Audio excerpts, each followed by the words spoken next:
নমস্কাৰ বন্ধুসকল আপোনালোকক এডুকেশ্যন ফৰ অসম চেনেলটোলৈকে প্ৰথমতে স্বাগতম জনাইছোঁ। LDৰ নতুন পদত আবেদন আৰম্ভ হৈছে। ডিষ্ট্ৰিক্ট লিগেল ছাৰ্ভিচ অথৰিটিৰ ফালৰ পৰা এই পদকেইটা মুকলি হৈছে। 18 পৰা 40 বছৰৰ সকলোৱে এপ্লাই কৰিব পাৰিব। তো ক'ৰ পৰা ভেকেঞ্চিটো আহিছে, কিদৰে এপ্লাই কৰিব লাগিব, শিক্ষাগত অৰ্হতা সকলোখিনি ভিডিঅ'টোত আমি কম সময়তে আলোচনা কৰিম।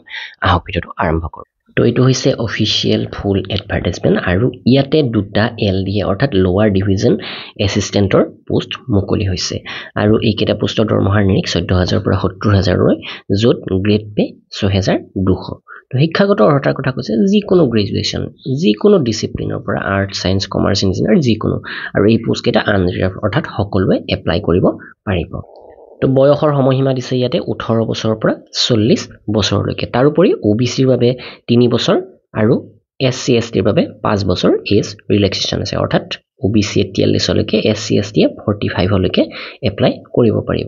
তো ইয়াতে আবেদন কৰাৰ ক্ষেত্ৰত আপোনালোকে অফলাইন মাধ্যমত কৰিব লাগিব। তো ষ্টেণ্ডাৰ্ড ফৰ্ম ফিল আপ কৰি আপোনালোকৰ যিমানবিলাক এডুকেশ্যনেল কোৱালিফিকেশ্যন চাৰ্টিফিকেট আৰু এই caste certificate, age proof certificate, employment exchange registration card এইবিলাকৰ জেৰক্স কপি, নিজৰ চহী মাৰি লগত 3 কপি পাছপৰ্ট ফটো দিব লাগিব। ডিষ্ট্ৰিক্ট লিগেল ছাৰ্ভিচ অথৰিটি কৰিমগঞ্জলৈকে পঠিয়াই দিব লাগিব। আৰু ইয়াৰ যিটো লাষ্ট ডেট সেইটো হৈছে 24 এপ্ৰিল 2024। তো যিহেতু এই পোষ্টটো ডিষ্ট্ৰিক্ট লিগেল ছাৰ্ভিচ অথৰিটি কৰিমগঞ্জৰ ফালৰ পৰা আহিছে, তো আপোনালোকে তাতে গৈ এক্সাম বা অন্যান্য যিবোৰ প্ৰক্ৰিয়া হ'ব সেইবিলাক দিব লাগিব। তো ইয়াতে মন কৰক, এনভেলপৰ ওপৰত application for the post of lower division assistant বুলি লিখি দিব লাগিব। 24 এপ্ৰিল 2024 তাৰিখে 5 বজাৰ আগতে আপোনালোকৰ এপ্লিকেশ্যন অফিচত পাবগৈ লাগিব। তো আৰু ইতিমধ্যে ডাইৰেক্ট ৰিক্ৰুটমেণ্টৰ বাবে অসমীয়া মাধ্যমৰ PDF বিলাকত যথেষ্ট অফাৰ দিয়া হৈছে। আমাৰ ৱেবছাইট assamgkpdf.com-ত 18,000 প্ৰশ্ন উত্তৰ সম্পূৰ্ণ অসমীয়া মাধ্যম মাথো 152 টকাতে প্ৰভাইড কৰি থকা হৈছে। আৰু গ্ৰেড 4ৰ বাবে 12,000 প্ৰশ্ন উত্তৰ মাথো 135 টকাত আপোনালোকে কিনি ল'ব পাৰিব। ডেছক্ৰিপশ্যনতো লিংক দি দিছোঁ। PDF হয়, পে'মেণ্ট কৰাৰ লগে লগে আপোনালোকে ডাউনলোড কৰিব পাৰিব।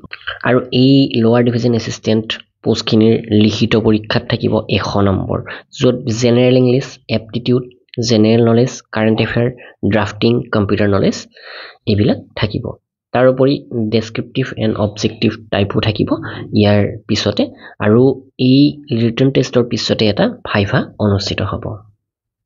আৰু ইয়াতে কোৱা হৈছে যে কোনো ধৰণৰ কল লেটাৰ বা এডমিট কাৰ্ড কেণ্ডিডেটলৈকে পঠিওৱা নহয়। তো আপোনালোকে এই ৱেবছাইটটো https://karimganj.dcdcourts.gov.in এই ৱেবছাইটত চেক কৰিব লাগিব টাইম টু টাইম, আৰু তাতে কিমান কেণ্ডিডেটে এক্সাম দিবলৈকে ইলিজিবল হৈছে সেই লিষ্ট ওলাব, আৰু সেইমতে আপোনালোকে এক্সাম দিবগৈ লাগিব।